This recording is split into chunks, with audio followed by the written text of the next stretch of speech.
Investigações sobre uma tentativa de golpe de Estado para manter Jair Bolsonaro no comando do país mostram a participação do ex-presidente e de militares de alta patente numa tentativa de anular as eleições de 2022. Documentos revelam que Bolsonaro discutiu um decreto de golpe que previa a prisão do ministro Alexandre de Moraes, do Supremo Tribunal Federal. Hoje, a Polícia Federal fez uma operação contra o ex-presidente, ex-assessores e também autoridades do governo dele. Foram cumpridos 33 mandados de busca e apreensão autorizados pelo ministro Alexandre de Moraes do Supremo em endereços ligados a Jair Bolsonaro e aliados. Agentes da Polícia Federal voltaram à casa de praia do ex-presidente em Angra dos Reis, no Rio. Eles foram atrás do celular de Tércio Arnaud, ex-assessor especial da presidência que estava hospedado na casa. Tércio é apontado como um dos integrantes do Gabinete do Ódio, que teria funcionado dentro do Palácio do Planalto. Bolsonaro teve que pedir para o assessor deixar o local, porque os dois foram proibidos pela Justiça de manterem contato. O passaporte do ex-presidente, que estava na sede do PL em Brasília, foi entregue no início da tarde. Bolsonaro não pode deixar o país sem avisar a Justiça. Os agentes também estiveram em endereços do ex-ministro da Justiça de Bolsonaro, Anderson Torres, do general Augusto Heleno, que era ministro do Gabinete de Segurança Institucional da Presidência, e do general Braga Neto, que foi candidato a vice na chapa de Bolsonaro. Foram apreendidos documentos e celulares na casa do ex-comandante da Marinha, Almirante Garnier Santos. Por envolver militares, a ação da PF contou com o apoio da Polícia do Exército.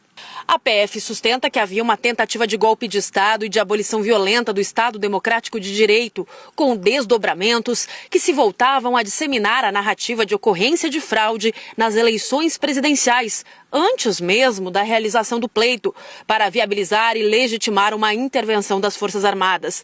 A investigação apontou que o grupo político de Bolsonaro se dividiu em 6 núcleos. O núcleo de desinformação e ataques ao sistema eleitoral, que produzia notícias falsas sobre urnas eletrônicas para estimular um ambiente propício a um golpe de Estado. O núcleo responsável por incitar militares a aderirem ao golpe. O núcleo jurídico, que elaborava minutas de decretos com fundamentação jurídica e doutrinária, justificando interesses golpistas. O núcleo operacional de apoio às ações golpistas, para manter as manifestações em frente aos quartéis militares. O núcleo de inteligência paralela, que coletava informações sobre autoridades com o objetivo de providenciar a prisão dos alvos após o decreto do golpe, e núcleo de oficiais de alta patente com influência que apoiava os outros núcleos. Segundo a PF, o grupo investigado teve atuação também contra as Forças Armadas, direcionada a desacreditar militares que, defendendo a Constituição e a legalidade, estavam resistindo às investidas golpistas. A investigação indica que antes e depois das eleições de 2022, Bolsonaro coordenou diversas reuniões com civis e militares para discutir como atacar o sistema de votação do país e, em caso de derrota, continuar no poder e impedir a posse de Lula. A PF sustenta que Bolsonaro exigiu dos ministros, em julho de 2022, antes da eleição, que eles deveriam promover e replicar notícias falsas sobre a lisura do sistema de votação usando a estrutura do Estado. A operação, que teve como base a delação do ex-ajudante de ordens de Bolsonaro, Mauro Cid, aponta que em uma das reuniões, em julho de 2022, o então chefe do GSI, Augusto Heleno, sugere que a ação golpista aconteça antes das eleições. Heleno diz que não vai ter revisão do VAR, então o que tiver que ser feito, tem que ser feito antes das eleições. Se tiver que virar a mesa, é antes das eleições. Depois da derrota, a PF sinaliza que Bolsonaro e assessores passaram a discutir como continuar no poder e que houve a discussão de uma minuta de decreto de golpe de Estado. Essa minuta detalhava supostas interferências do Poder Judiciário no Poder Executivo e decretava a prisão de diversas autoridades, entre elas os ministros do Supremo, Alexandre de Moraes e Gilmar Mendes, além do presidente do Senado, Rodrigo Pacheco.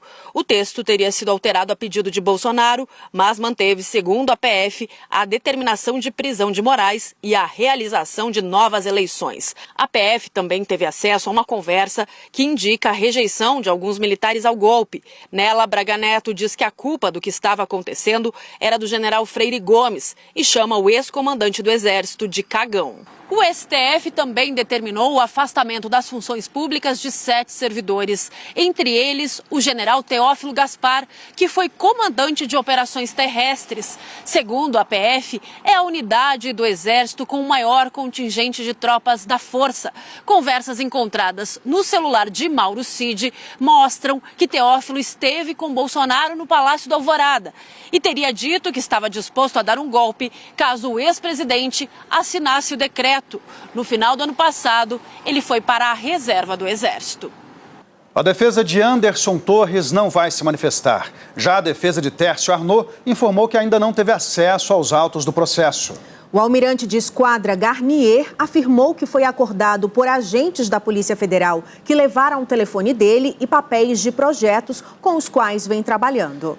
Em nota, a Marinha do Brasil afirmou que, consciente de sua missão constitucional, pauta pela sua conduta, pela fiel observância da legislação, valores éticos e transparência. O Exército Brasileiro informou que acompanha a operação da PF e presta todas as informações necessárias às investigações.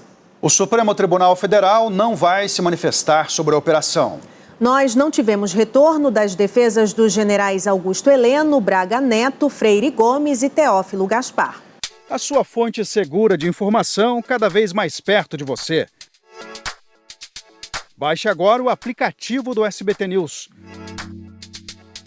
Selecione o que é mais importante e receba notícias personalizadas.